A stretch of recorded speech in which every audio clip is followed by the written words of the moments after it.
ආයිබෝන් කියලා පිළිගන්නවා Thisara bro YouTube channel එකට යාළුවෝ හැමදෙනාම. ඉතින් ඔයාලා මේක දිලින්න මගේ තවත් අලුත් ඉලෙක්ට්‍රොනික ප්‍රොජෙක්ට් එකක් එක්ක.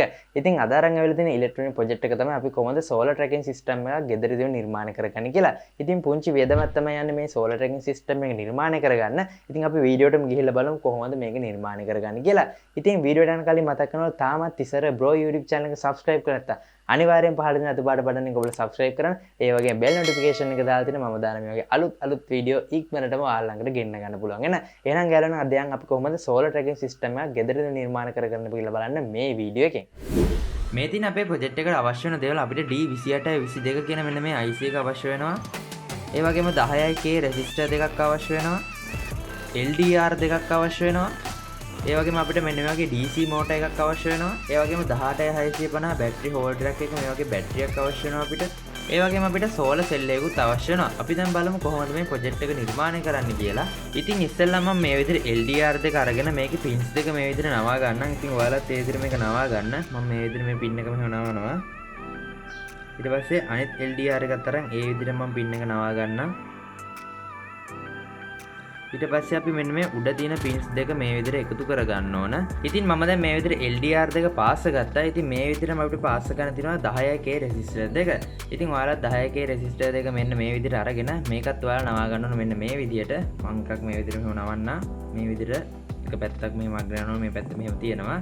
ඊට පස්සේ අනිත් රෙසිස්ටර් එකත් අරගෙන ඒ විදිහටම ඔයාලා මේක මේ විදිහට මෙහෙම නවා ගන්න. ඊට පස්සේ ඔයාලා මෙන්න මේ අග්‍ර දෙක මේ විදිහට එකතු කර ගන්න ඕන.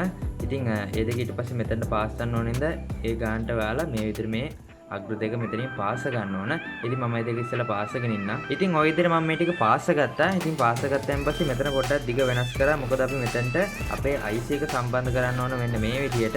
ඉතින් ওই විදිහට IC එක සම්බන්ධ කරන්න ඕනද මම මෙතන පොඩ්ඩක් දිග වෙනස් කරගත්තා. ඉතින් මෙන්න මේ විදිහට රෙසිස්ටරේ අග්‍ර දෙක පාස් කළා. ඊට පස්සේ අපිට තියෙන්නේ මෙන්න මේ දෙකට සම්බන්ධ කරගන්නවා අපේ රෙසිස්ටරේ මෙන්න මෙහෙම. ඉතින් ඔයාලා මේ රෙසිස්ටරේ අග්‍රේ මෙන්න මේ පැත්තේ LDR එකේ අග්‍රයට සම්බන්ධ කරන්න. මේ පැත්තේ අග්‍රෙත් මෙන්න මෙතන රෙසිස්ටරේ අග්‍රයට මෙහෙම සම්බන්ධ කරලා අපි මේ දෙක පාස් ගන්න ඕන. මෙතන IC එකේ දුර ප්‍රමාණය ඔයාලා බලලා හරියටම පාස් ගන්න ඕන. ඉතින් මම දැන් මේක මෙන්න මේ විදිහට පාස් ගත්තා. ඉතින් මේ පාස් ගත්තයින් පස්සේ මෙතන අග්‍ර දෙක මම ඉතුරු කරා. මේ දෙක අපි ආයේ නැවත IC එකට සම්බන්ධ කරන්න ඕන හින්දා. ඉතින් ඔන්න ඔය විදිහට දැන් මම මේක පාස් ගත්තේ. ඊට පස්සේ දැන් තියෙන අපිට මේකට IC එක සම්බන්ධ කරන්න. අපි බලමු කොහොමද IC එක සම්බන්ධ කරන්න කියලා. ඉතින් IC එක ගත්තයින් පස්සේ ඔයාලා මෙන්න මේ පැත්තට IC එක හරව ගන්න. ඊට පස්සේ ඔයාලා මෙන්න මේ පින්ස් දෙක එහෙම වෙන් කරගන්න. මේ පින්ස් දෙක මම මේ විදිහට මෙහෙම උඩට නවන්නම්. ඊට පස්සේ මේ පැත්තේ මෙන්න මෙතන තියෙන පින් එක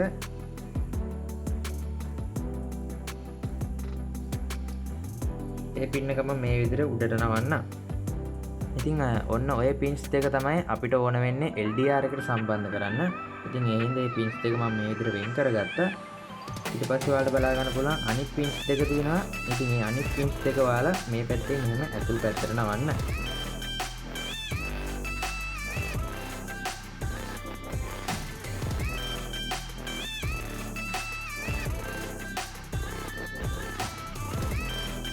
ඉතින් ඔන්න ඒ විදිහට ඉස්සෙල්ලා ඔයාලා පින්ස් දෙක නවා ගන්න. IC එක මේ පැත්තට හැරුවෙන් පස්සේ ඔයාලා බලා ගන්න පුළුවන් අන්න මේ පැත්තට IC එක තියෙන්නේ. ඒ IC එකේ මේ පින්ස් දෙකට තමයි අපි LDR එක සම්බන්ධ කරන්නේ. මේ පින් දෙකට තමයි අපේ 10K රෙසිස්ටරේ සම්බන්ධ කරන්නේ. ඉතින් අපි ඒක ඉස්සෙල්ලා සම්බන්ධ කරගන්න ඕන. ඉතින් සම්බන්ධ කරගන්න කලින් ඊට පස්සේ මෙතන අනිත් අග්‍ර දෙකක් නවා ගන්න ඕන. ඒක රෙසිස්ටරේ අනිත් පැත්තට සම්බන්ධ කරන්න ඕන හින්දා මම ඒකත් මේ විදිහට නවා ගන්නම්. ඉතින් ඔන්න විදිහට මම මේ පින්ස් දෙක නවා ගත්තා. ඉතින් ඔන්න ඔය විදිහට ඔයාලත් මේ විදිහට IC එක මේ පින්ස් දෙක මේ විදිහට නවා ගන්න. ඉතින් ඔන්න ඔය විදිහට මම මේ උඩ පැත්තේ IC එක මේ විදිහට සම්බන්ධ කරගන්න ඕනේ. ඒ විදිහට නවා ගත්තා. ඊට පස්සේ අනිත් අග්‍ර දෙක මේ විදිහට නවා ගත්තා. මේ අග්‍ර දෙක තියා තියෙන අපිට ඉස්සරහට අවශ්‍ය වෙනවා. ඉතින් අපි දැන් මේක පාස් ගමු.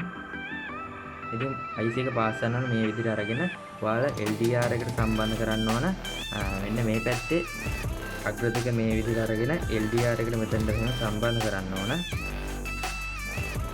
ඔන්න ඒ විදිහට ඔයාලා මේක සම්බන්ධ කරන්න ඕන. ඊට පස්සේ මේ පැත්තෙන් ඔයාලා බලා ගන්න බුණා රෙසිස්ටරේට මම අර කිව්ව අග්‍ර දෙක මේ විදිහට සම්බන්ධ වෙනවා. ඉතින් ඒ විදිහට මේ දෙක එහෙම සම්බන්ධ කරලා මේ දෙක මෙහෙම තියෙන මේකට පාස් ගන්න ඕන. ඉතින් මම මේක පාස් වල ඔයාලට පෙන්නුම් කරන්නම්.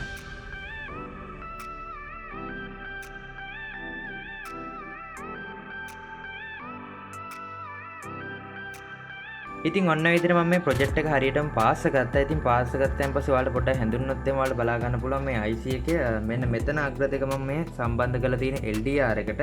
ඒ වගේ මෙතන තව පින් දෙකක් තියෙනවා. මේ පින් දෙක මේ විදිහට හරවලා සම්බන්ධ කරලා තියෙනවා මෙතන රෙසිස්ටර් දෙකට.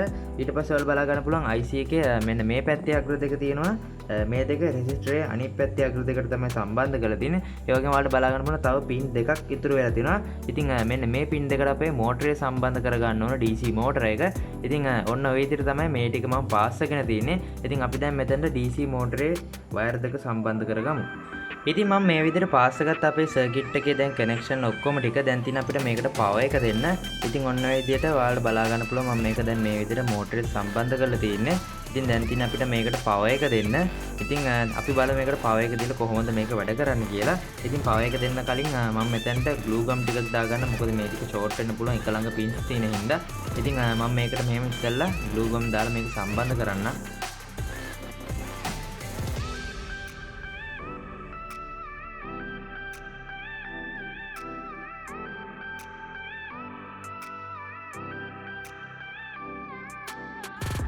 දැන් තියෙන අපිට මේකට පවර් ලයින් එක සම්බන්ධ කරන්න. ඉතින් මම මේකට පාවිච්චි කරන්නේ 18650 බැටරියක්. ඉතින් මේ බැටරිය ධනාග්‍රය ඔයාලට බලා ගන්න පුළුවන් IC එකේ මෙන්න මෙතන තියෙන ඔයාලට බලා ගන්න පුළුවන් මාක් එකේ තියෙන පැත්තේ මෙන්න මේ පැත්තේ කොනට තමයි අපි සම්බන්ධ කරන්නේ. මේකේ ධනාග්‍රය.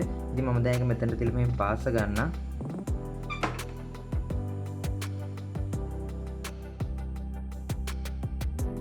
ඉතින් ඔන්න විදිහට මම මේ කනෙක්ෂන් ඔක්කොම ටික පාස් ගත්තා. ඉතින් අපිට දැන් තියෙන්නේ මේකට සෝලර් පැනල් එක සම්බන්ධ කරලා මේ ප්‍රොජෙක්ට් එක ඉවර කරන්න.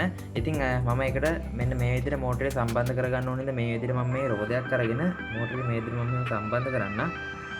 ඊට පස්සේ අපිට තියෙන්නේ මෙන්න මෙතන සම්බන්ධ කරගන්න ඕන මෙන්න මේ 18650 බැටරි හෝල්ඩරේ. ඉතින් මේ විදිහට අපිට මේක සම්බන්ධ කරගන්න පුළුවන්. මම ඒක සම්බන්ධ කරන්නම් මෙහෙම.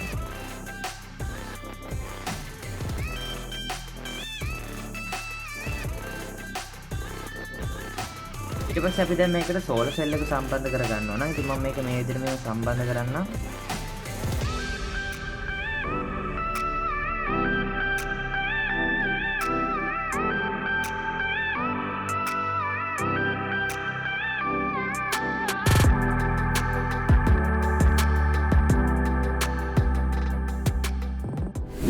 ඉතින් ඔයාලා දැක්ක අපි කොහොමද මෙන්න මේ සෝලර් ට්‍රැකින් සිස්ටම් එක ගෙදරදීම නිර්මාණය කරගන්නේ. ඉතින් පුංචි වේදමක් තමයි යන්නේ. ඉතින් මම ඔයාලට සෑමදේම සම්පූර්ණයෙන් සරලව කියලා දුන්නා අපි කොහොමද මේකත් නිර්මාණය කරගන්නේ කියලා.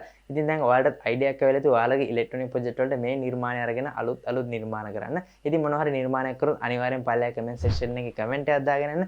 ඒ වගේ මේ වීඩියෝ එක යාළුවොත් ෂෙයා කරගන්නත් කියලා මම ඔයාලට මතක් කරනවා.